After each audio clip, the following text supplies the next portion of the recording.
This episode of the Children's Literature Podcast is brought to you by finding the last piece of my kid's school uniform. Finding the last piece of the school uniform. Now that we're ready for tomorrow, my life can proceed.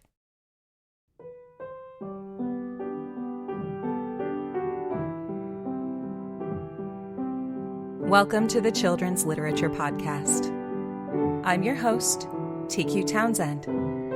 This is a review of Episode 7 of Percy Jackson and the Olympians.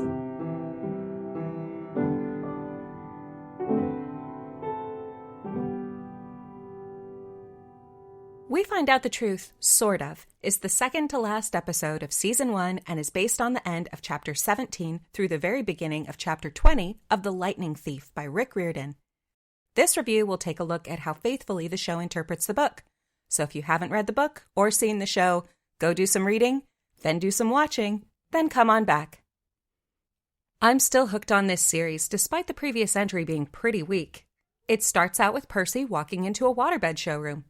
This moment sent me down a bit of a rabbit hole because the door chime is set to the tune of La Marseillaise, which is the national anthem of France. Just about everything in a fictional TV show is intentional, especially any use of music. This is because the lawyers will have gone over everything to make sure that nobody can sue the production company. As La Marseillaise was written in 1792, it's for sure in the public domain. But why was this the song that was chosen to play? Especially given that at this moment, there's also some music score playing underneath. Inquiring minds want to know. And by inquiring minds, I mean me. I want to know. So if you know, please tell me.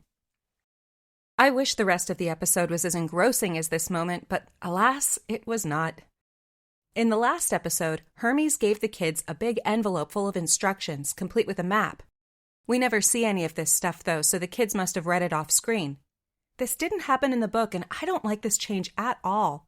I can't think of a less interesting way to tell a story than to have Percy be handed the script, which he reads off screen and then confidently obeys. This means he never makes any choices, and we don't get to see his character develop in moments of doubt or confusion. In The Lightning Thief, the kids have a run-in with the monster Procrustes before making their way to DOA Studios, a record label up in Hollywood that is also the entrance to the Underworld. In the TV show, they've combined the two locations, which makes sense for the sake of abridgment, but I do wish they'd managed to find a way to keep DOA records in the story. There's a symbolic reason for each location in the Percy Jackson series. The Empire State Building is the new site of Mount Olympus because it's a symbol of New York itself and lies at the heart of Manhattan. As the biggest city in America, the historic gateway for immigrants from all nations, and the financial capital of the world, it makes sense for Olympus to be in the heart of New York. Likewise, you'll need somewhere far away and very different for Hades to dwell in. The music industry in LA has a certain reputation, and to be honest, it's deserved. Having the entrance to the realm of Hades inside a recording studio makes a lot of sense, too. In fact, if the word ever got out that such a place actually existed, a lot of musicians would literally sell their souls to make an album there. But we never get the chance to see any of this. Percy goes into the waterbed shop, where he instantly recognizes his half-brother Procrustes, because he read the script. Ugh. Protagonists are not interesting when they know everything and don't have to struggle. The kids defeat Procrustes with absolutely no trouble at all, making the entire scene pointless. In the book, Percy kills Procrustes without hesitation, but here the kids just leave him tied up in a bed. The trio of friends descend to the Underworld, which is pretty underwhelming. It's very gray and you can't see much. I don't know if this was an artistic choice or if they just didn't have the budget to do something more interesting, but I would have liked to see something that looked more like a kid-friendly version of a heavy metal album cover from the early 1980s. Instead, the entire episode is just really, really dark. In many scenes, you can barely see what's going on. There's a long line of souls waiting to get into Hades' realm. British listeners, please brace yourselves. The kids push their way to the front instead of waiting patiently in the queue. I know. It's very shocking. The kids meet Charon, who's as dull as the landscape. In the book, he's dressed like a bouncer from a trendy Hollywood nightclub, complete with an Italian suit. Here he's just wearing a boring black robe, and you never even see his face properly. In The Lightning Thief, he's very funny, complaining about low pay and poor working conditions. The kids bribe him with golden drachmas to get in.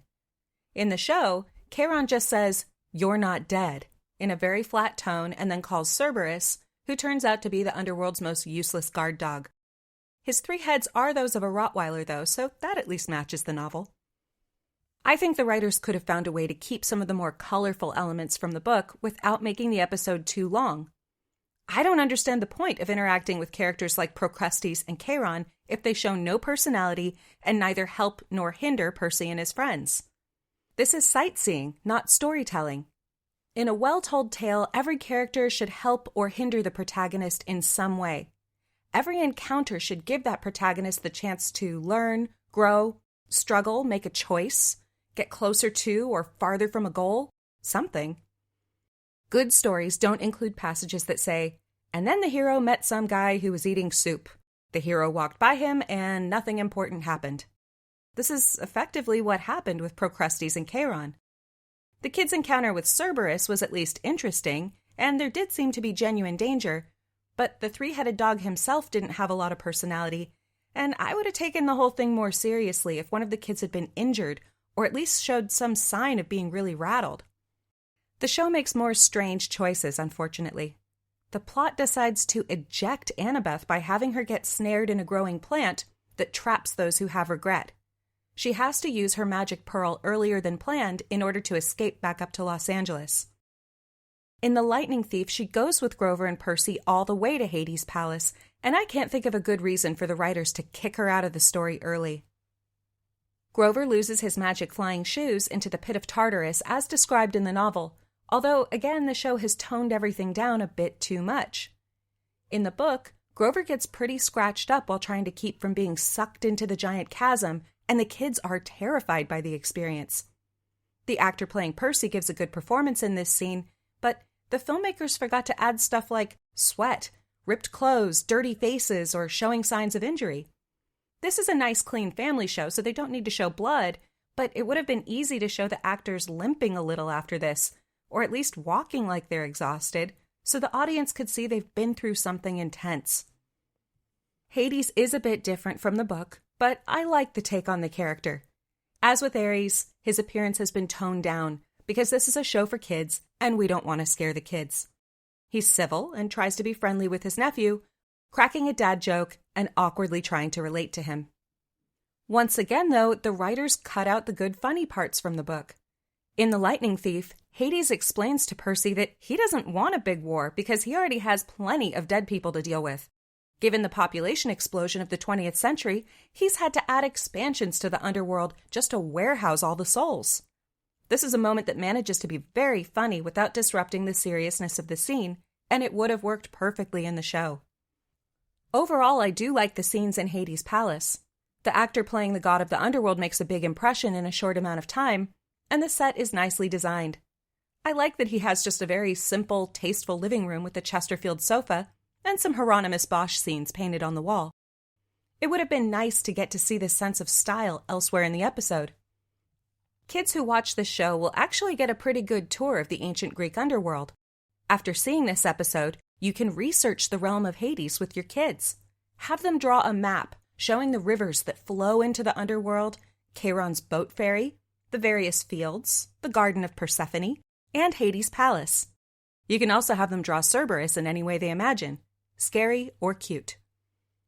Interspersed through the episode are flashbacks to a time before the events of The Lightning Thief, where Percy's mother is really struggling to raise a son who just doesn't fit into the human world. She's doing her best, but because he's just a little kid, Percy misinterprets her desperate attempts to find a good school for him as an effort to get rid of him. At the episode's conclusion, Percy's mom summons Poseidon to ask for his help and advice. This scene is very well acted and shot. The actors never look one another in the face, expressing their deep connection purely through subtle facial expressions and the emotions in their voices. The camera rarely focuses on Poseidon, giving him the feeling of being someone that ordinary humans can't ever really comprehend. These scenes don't seem to have anything to do with the rest of the plot at first, as they mainly provide backstory for Percy. But at the end, flashback scenes are interwoven with the current day, and as Percy finds himself back on the beach in Santa Monica about to have a duel with Ares, Poseidon promises his mother that one day, when their son needs him, he'll be there for him. It ties up the episode nicely and sets things up for the conclusion in a pretty satisfying way. Overall, I feel this episode abridged a lot of material from the book well. My main complaints are in the production choices. Most of the episode was poorly lit and had no sense of style. The few scenes that were allowed to have color, like the waterbed showroom and Hades' living room, were fantastic. So this show can have a sense of style, it just didn't for a lot of the time. The writers also scrubbed out a lot of the personality and wit from the novel, often at times when it would have cost nothing to the runtime or budget to keep them in. And I don't understand at all why they would kick Annabeth out halfway through. Maybe the actress had a dentist appointment that day? I give on-screen adaptations of children's books from 1 to 5 Snapes, based on how faithful they were to the original source material. This episode of Percy Jackson and the Olympians gets 3 Snapes. I had to knock off 1 Snape for the way the writers made Procrustes and Charon pretty useless, half a Snape for cutting out all the good jokes from the book, and half a Snape for ejecting Annabeth from the plot when she belonged in the story the whole time. Despite my quibbles, I enjoyed this episode, and I'm eager to see how the final installment will wrap things up. Shows starring kids are always a gamble, as it's a lot to ask of people who don't have a lot of experience in life or with acting. However, lead actor Walker Scobell is proving himself with his natural, convincing presence. On top of that, he's very capable in action scenes, not just performing stunts well, but continuing to be very emotionally expressive the whole time. I think he's doing a great job, and I hope this is the beginning of a long, happy career for him. Are you watching Percy Jackson and the Olympians with your kids? What did you think of this episode? Are you excited for the conclusion? Let me know. You've been listening to the Children's Literature Podcast. Please subscribe and give the show a rating. Send comments to letters at childrensliteraturepodcast.com. I'm your host, TQ Townsend. Thanks for listening.